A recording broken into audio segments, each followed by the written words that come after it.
ओम शांति। आज 26 अक्टूबर 2024 के बाबा के अनमोल मधुर महावाक्य सुनेंगे। आज की मुरली में बाबा कहे, तुम बच्चों का पाठ कितना अच्छा है। तुम्हें बाप स्वयं टीचर बनकर पढ़ाते हैं। तुम सबका कल्याण करते हैं। तो बाबा कहे, इस ड्रामा में तुम्हारा पाठ कितना सुंदर है। कितने भाग्यशाली आत्माएं हो। साथ ही साथ बाबा कहे कि कहा जाता है रिलीजन इज माइट। तो बाबा जो पढ़ाई आकर पढ़ाते हैं, इस पढ़ाई में शक्ति है। ज्ञान को शक्ति कहा जाता है। तो इस पढ़ाई में शक्ति है, जिससे एक धर्म की स्थापना होती है और उस देवी देवता धर्म में बहुत ताकत थी।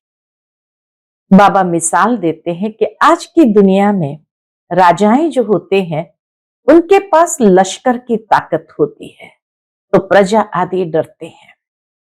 परंतु तुम्हारे अंदर जो ताकत थी, वो नई दुनिया में राज्य करने की। तो देवी देवता धर्म में जब होते हो, तो इतनी शक्ति होती है जो सारे विश्व के ऊपर तुम्हारा राज्य था। ये शक्ति कहां से मिली? जितना बाप को याद करेंगे, पवित्र बनेंगे, पढ़ाई पढ़ेंगे, उतनी शक्ति अंदर में भरती जाती है। तो सुनते हैं आज के बाबा के अनमोल मधुर महावाक्य। ओम शांति।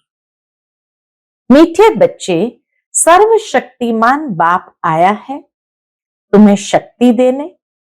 जितना याद में रहेंगे, उतना शक्ति मिलती रहेगी। आज की मुरली से प्रश्न है, इस ड्रामा में सबसे अच्छे से अच्छा पाठ तुम बच्चों का है। कैसे? उत्तर है, तुम बच्चे ही बेहद के बाप के बनते हो। भगवान टीचर बनकर तुम्हें ही पढ़ाते हैं, तो भाग्यशाली हुए ना। विश्व का मालिक तुम्हारा मेहमान बनकर आया है। शिव बाबा तुम्हारा मेहमान बनकर आया है। वह तुम्हारे सहयोग से विश्व का कल्याण करते हैं। ऐसे भगवान का साथी सहयोगी बनने का सर्वश्रेष्ठ भाग्य हमारा है। तो इतना अच्छा पाठ दुनिया में किसी का हो नहीं सकता है। तुम बच्चों ने बुलाया और बाप आया। यही है दो हाथ की ताली। अभी बाप से तुम बच्चों को सारे विश्व पर राज्य करने की शक्ति मिलती है। ओम शांति। मीठे मीठे रूहानी बच्चे रूहानी बाप के सामने बैठे हैं। कहां बैठे हैं? रूहानी बाप के सामने बैठे हैं। शिक्षक के सामने भी बैठे हैं और यह भी जानते हैं यह बाबा गुरु के रूप में आए हैं हम बच्चों को ले जाने। सतगुरु हम सभी को ले जाने के लिए आए हैं।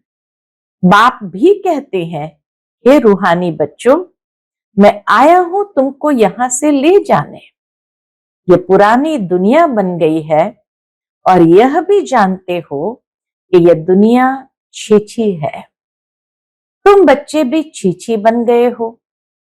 अपने को आप ही कहते हो पतित पावन बाबा, आकर हम पतितों को इस दुख धाम से शांति धाम में ले जाओ। अभी तुम यहां बैठे रहते हो। बाबा कहे, अभी तुम यहां बैठे रहते हो, तो ये दिल में आना चाहिए। बाप भी कहते हैं, मैं तुम्हारे बुलावे पर, निमंत्रण पर आया हूं। बाप याद दिलाते हैं, बरोबर तुम बुलाते थे ना, आओ। अभी तुमको स्मृति आई है, हमने बुलाया है। बाबा कहे, अभी तुम्हें स्मृति आई है, हमने बुलाया है। अब बाबा आए हुए हैं ड्रामा अनुसार। कल्प पहले मिसल वह लोग प्लान बनाते हैं ना, दुनिया में पंचवर्षीय योजना बनाते हैं। तो बाबा कहे, वो प्लान बनाते हैं ना, यह भी शिव बाबा का प्लान है। इस समय सबके अपने अपने प्लान है ना, 5 वर्ष का प्लान बनाते हैं, उसमें यह करेंगे, पंचवर्षीय योजना में यह करेंगे। बातें देखो कैसे आकर मिलती है। बाप ने आकर प्लान बनाया तो दुनिया में भी सबने प्लान बनाना शुरू किया। आगे ये प्लान आदि नहीं बनाते थे, क्यों? राजाओं का राज्य था, उनकी मर्जी, जो आते थे करते थे। लेकिन जैसे ही गवर्नमेंट बनी तो फिर पंचवर्षीय योजना शुरू हुई और बाबा आए, प्लान बनाए, तो उन्होंने भी प्लान बनाना शुरू किया। अब ये प्लान बनाते रहते हैं। तुम बच्चे जानते हो हमारे बाबा का प्लान यह है। ड्रामा के प्लान अनुसार 5000 वर्ष पहले मैंने ये प्लान बनाया था। तुम मीठे मीठे बच्चे जो यहाँ बहुत दुखी हो गए हो, वैशाली में पड़े हो, अब मैं आया हूं तुमको शिवालय में ले जाने। वह शांति धाम है निराकारी शिवालय और सुख धाम है साकारी शिवालय। हमारे लिए कितने शिवालय है?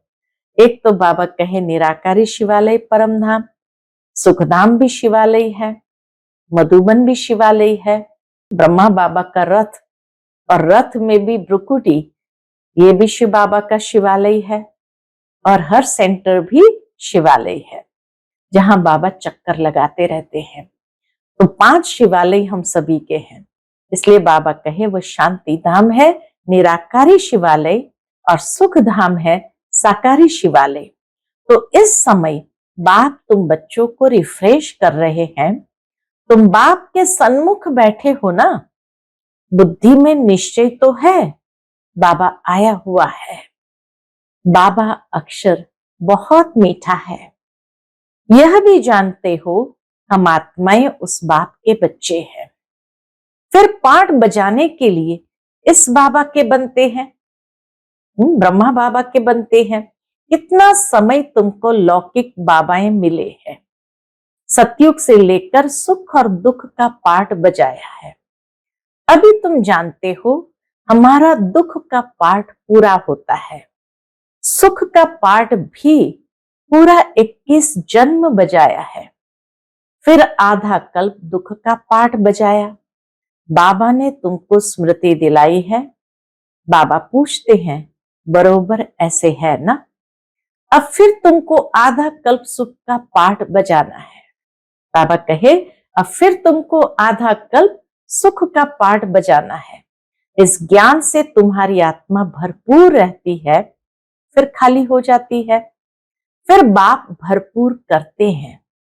तुम्हारे गले में विजय माला पड़ी है, गले में ज्ञान की माला है। बरोबर हम चक्कर लगाते रहते हैं, सतयुग त्रेता द्वापर कलयुग, फिर आते हैं इस स्वीट संगम पर। इनको स्वीट कहेंगे, संगम युग को स्वीट कहेंगे। शांति धाम कोई स्वीट नहीं है, वहां तो जैसे एकदम साइलेंस में बैठ जाते हैं। सबसे स्वीट है कौन सा युग?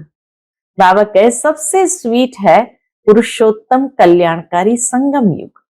ड्रामा में तुम्हारा भी अच्छे से अच्छा पार्ट है। तुम कितने लकी हो, बेहद के बाप के तुम बनते हो। वह आकर तुम बच्चों को पढ़ाते हैं। कितनी ऊंची कितनी सहज पढ़ाई है, कितना तुम धनवान बनते हो।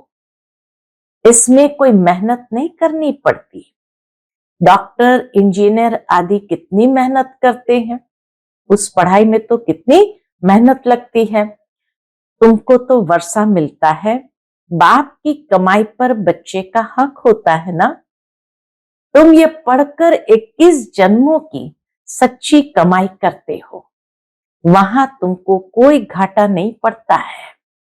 जो बाप को याद करना पड़े, इनको ही अजपा जाप कहा जाता है। जितनी ये याद निरंतर होती है उतना अजपा जाप कहा जाता है। तुम जानते हो बाबा आया हुआ है। बाप भी कहते हैं मैं आया हूं। दोनों हाथ की ताली बजेगी ना, बाप और बच्चे तो दोनों हाथ की ताली बजेगी ना। बाप कहते हैं मुझे याद करो तो जन्म जन्मांतर के पाप भस्म हो जाए। 5 विकारों रूपी रावण ने तुमको पाप आत्मा बनाया है, फिर पुण्य आत्मा भी बनना है, ये बुद्धि में आना चाहिए। हम बाप की याद से पवित्र बनकर फिर घर जाएंगे बाप के साथ। फिर इस पढ़ाई से हमको माइट मिलती है। देवी देवता धर्म के लिए कहा जाता है रिलीजन इज माइट। हमें पढ़ाई से माइट मिलती है, इसीलिए कहा जाता देवी देवता धर्म को रिलीजन इज माइट। बाप तो है सर्वशक्तिमान, तो बाबा से हमको विश्व में शांति स्थापन करने की ताकत मिलती है। वह बादशाही हमसे कोई छीन न सके, इतनी ताकत मिलती है कि कोई हमसे छीन नहीं सकते हैं आधा कल्प तक। राजाओं के हाथ में देखो कितनी ताकत आ जाती है, कितना उनसे डरते हैं। एक राजा की कितनी प्रजा, लश्कर आदि होता है, परंतु वह है अल्पकाल की ताकत। यह फिर है 21 जन्मों की ताकत। अभी तुम जानते हो, क्या जानते हो?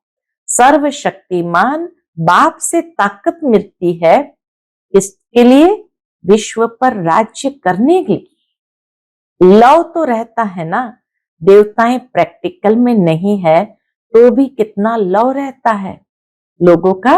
देवताओं में कितनी भावना होती है, कितना प्यार करते हैं।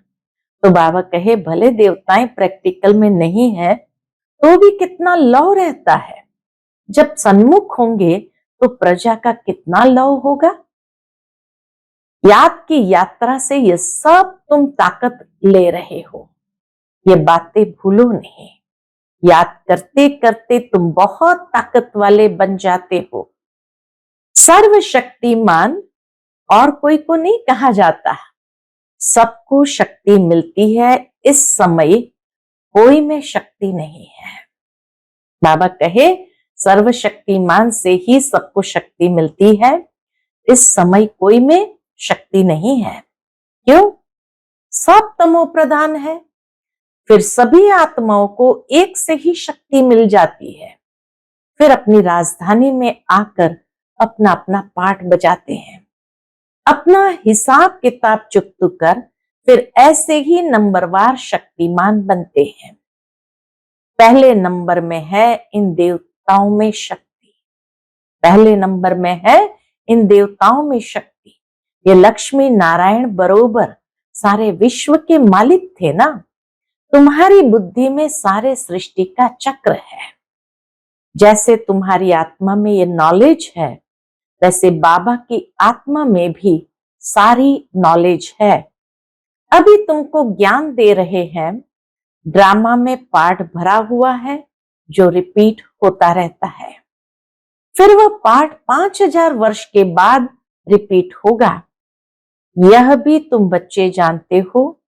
तुम सतयुग में राज्य करते हो तो बाप रिटायर लाइफ में रहते हैं। फिर कब स्टेज पर आते हैं? जब तुम दुखी होते हो।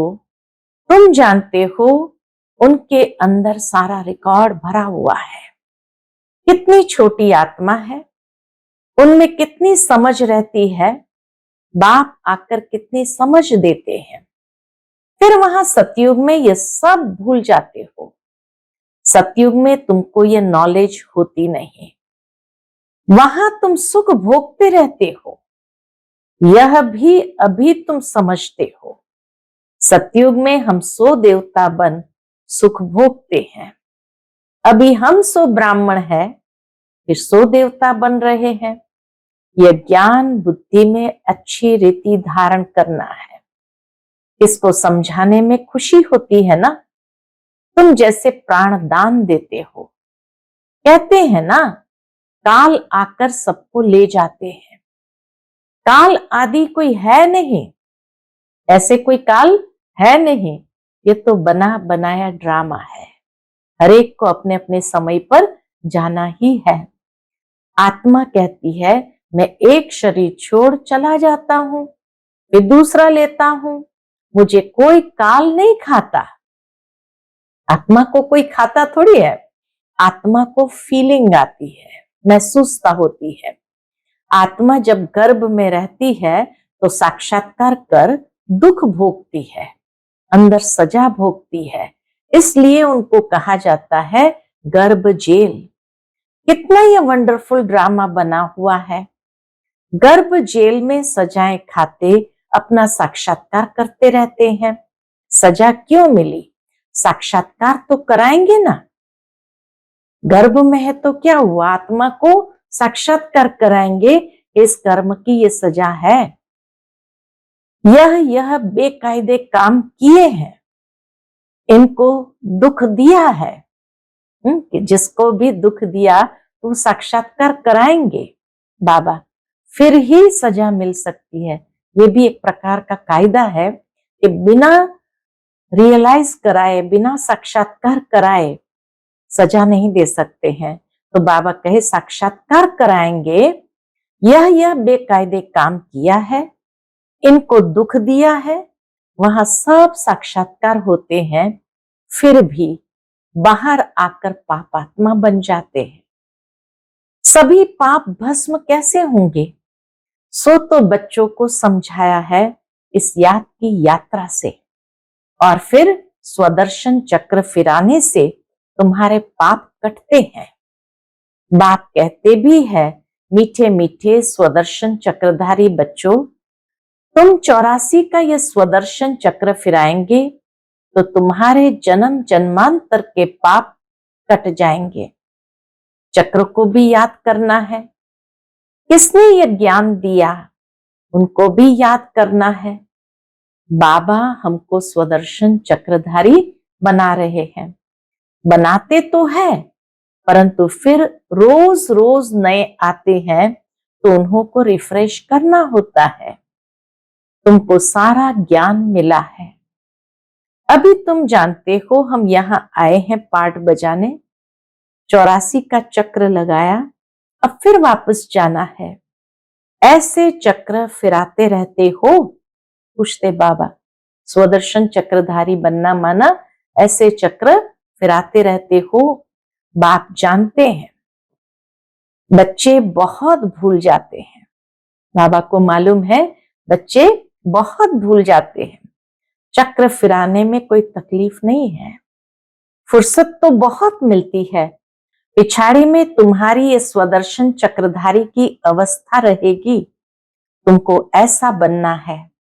सन्यासी लोग तो ये शिक्षा दे नहीं सकते। स्वदर्शन चक्र को खुद गुरु लोग भी नहीं जानते हैं, गुरु लोग ही नहीं जानते हैं। वह तो सिर्फ कहेंगे चलो गंगा जी पर। कितने स्नान करते हैं, बहुत स्नान करने से गुरुओं की आमदनी होती है। घड़ी घड़ी यात्रा पर जाते हैं, अब उस यात्रा और इस यात्रा में फर्क देखो कितना है। यह यात्रा वह सब यात्राएं छुड़ा देती है, यह यात्रा वह सब यात्राएं छुड़ा देती है। यह यात्रा कितनी सहज है। चक्र भी फिराओ, गाते भी है ना, चारों तरफ लगाए फेरे फिर भी हरदम दूर रहे, बेहद के बाप से दूर रहे। ये तुमको महसूसता आती है।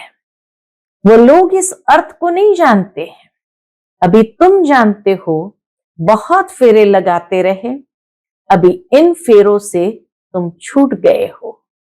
फेरे लगाते कोई नजदीक नहीं आए हो और ही दूर होते गए। अभी ड्रामा प्लान अनुसार बाप को ही आना पड़ता है, सबको साथ ले जाने। बाप कहते मेरी मत पर तुमको चलना ही है, पवित्र बनना है, इस दुनिया को देखते हुए नहीं देखना है। जब तक नया मकान बनकर तैयार हो जाए तब तक पुराने में रहना पड़ता है। बाप संगम पर ही आते हैं वर्षा देने, बेहद के बाप का ही बेहद का वर्षा है। बच्चे जानते हैं बाप का वर्षा हमारा है, उस खुशी में रहते हैं, अपनी कमाई भी करते हैं और बाप का वर्षा भी मिलता है। तुमको तो वर्षा ही मिलता है, वहां तुमको पता ही नहीं पड़ेगा कि स्वर्ग का वर्षा हमको कैसे मिला। वहां तो तुम्हारी लाइफ बहुत सुखी रहती है, देवताओं की लाइफ बहुत सुखी रहती है, क्योंकि तुम बाप को याद कर माइट लेते हो। पाप काटने वाला पतित पावन एक ही बाप है। बाप को याद करने और स्वदर्शन चक्र को फिराने से तुम्हारे पाप कटते हैं। ये अच्छी रीति नोट करो, यही समझाना बस है। आगे चल तुमको टिक टिक नहीं करनी पड़ेगी, एक इशारा ही बस है। बेहद के बाप को याद करो तो तुम्हारे पाप कट जाएंगे। तुम नर से नारायण, नारी से लक्ष्मी बनने आते हो, यह तो याद है ना। और कोई की भी बुद्धि में यह बात नहीं आती। यहां तुम आते हो, बुद्धि में है हम जाते हैं बाप दादा के पास, उनसे नई दुनिया स्वर्ग का वर्षा लेने। बाप कहते हैं स्वदर्शन चक्रधारी बनने से तुम्हारे विकर्म विनाश हो जाएंगे। अब जो तुम्हारे जीवन हीरे जैसे बनाते हैं उनको देखो, यह भी तुम समझते हो, इसमें देखने की कोई बात नहीं, यह तुम दिव्य दृष्टि द्वारा जानते हो। शिव बाबा कोई देखने की चीज नहीं है, बाबा कहे तुम दिव्य दृष्टि द्वारा जानते हो। आत्मा ही पढ़ती है इस शरीर द्वारा, ये ज्ञान अभी मिला है। हम जो कर्म करते हैं आत्मा ही शरीर लेकर कर्म करती है।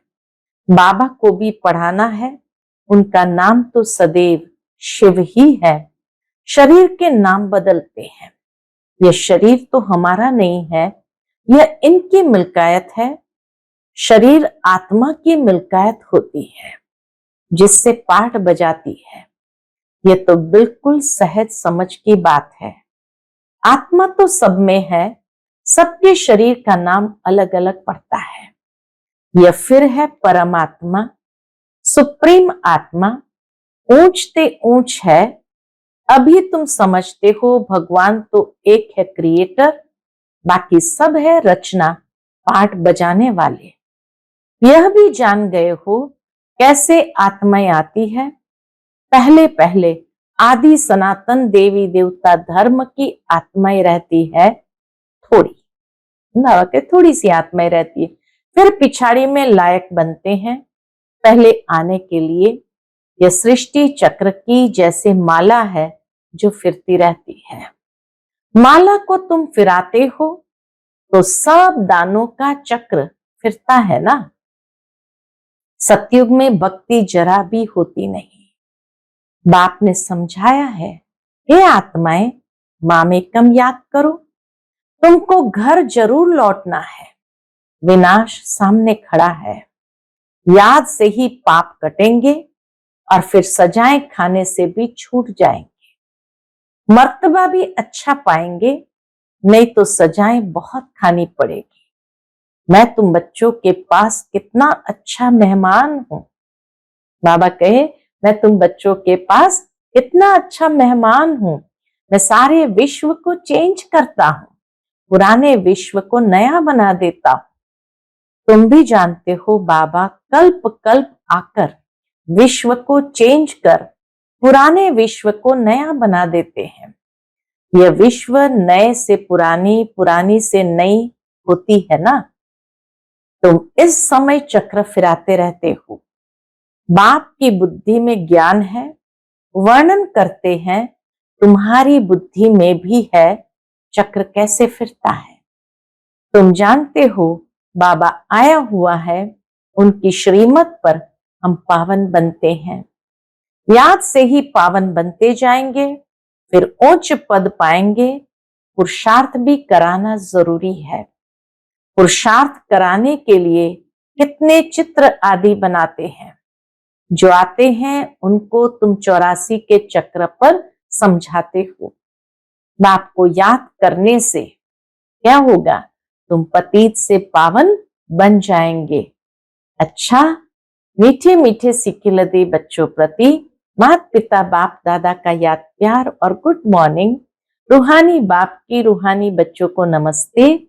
हम सब रूहानी बच्चों की रूहानी माता पिता बाप दादा को याद प्यार गुड मॉर्निंग और नमस्ते नमस्ते। शुक्रिया बाबा, शुक्रिया। आज की मुरली से धारणा के लिए मुख्य सार है। पहली पॉइंट, ज्ञान को बुद्धि में अच्छी रीति धारण कर अनेक आत्माओं को प्राणदान देना है, स्वदर्शन चक्रधारी बनना है। दूसरी पॉइंट, इस स्वीट संगम पर अपनी कमाई के साथ साथ बाप की श्रीमत पर पूरा चल वर्षा लेना है। बाबा कहे स्वीट संगम पर अपनी कमाई के साथ साथ बाप की श्रीमत पर चल पूरा वर्षा लेना है, अपनी लाइफ सदा सुखी बनानी है। आज का बाप दादा का मधुर वरदान हम बच्चों के प्रति है, सर्व वरदानों को समय पर कार्य में लगाकर फलीभूत बनाने वाले फल स्वरूप भव। सर्व वरदानों को समय पर कार्य में लगाकर फलीभूत बनाने वाले फल स्वरूप भव। बाप दादा द्वारा समय प्रति समय जो भी वरदान मिले हैं उन्हें समय पर कार्य में लगाओ। सिर्फ वरदान सुनकर खुश नहीं हो कि आज बहुत अच्छा वरदान मिला। वरदान को काम में लगाने से वरदान कायम रहते हैं। वरदान तो अविनाशी बाप के हैं, लेकिन उसे फलीभूत करना है। इसके लिए वरदान को बार बार स्मृति का पानी दो, वरदान के स्वरूप में स्थित होने की धूप दो, तो वरदानों के फल स्वरूप बन जाएंगे। स्मृति में रहने का पानी दो, स्वरूप में रहने की धूप दो, तो फल स्वरूप बन जाएंगे। आज का स्लोगन है, विशेषताएं प्रभु प्रसाद है, इन्हें सेवा में लगाओ, बांटो और बढ़ाओ। विशेषताएं प्रभु प्रसाद है, उन्हें सेवा में लगाओ, बांटो और बढ़ाओ। अच्छा, ओम शांति।